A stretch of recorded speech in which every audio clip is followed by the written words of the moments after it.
Hello everyone and welcome to Vlinko's channel. In today's video, I will guide you on how to allow or block programs through Windows Defender Firewall on Windows 11. And now let's get started.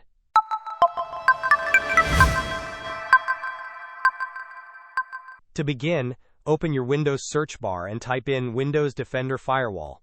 Select the Windows Defender Firewall application from the search results to open it. Once the Windows Defender Firewall window is open, look to the left side of the pane. You will find an option labeled Allow an app or feature through Windows Defender Firewall. Clicking this will display a list of features and applications. For each item, you have the ability to permit or deny public access, which is entirely up to your discretion.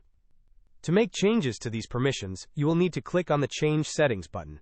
This action will activate the options allowing you to permit or deny access for specific applications. It is important to note that these settings are pre-configured with careful consideration. For demonstration purposes, I will show you how to deny access to Apple Music. After selecting Apple Music, ensure that its checkbox is unchecked to deny access. Then, click OK to apply the changes. Hope this was helpful. Don't forget to like and subscribe if you enjoyed. As always, thanks for watching, and I will see you in the next video.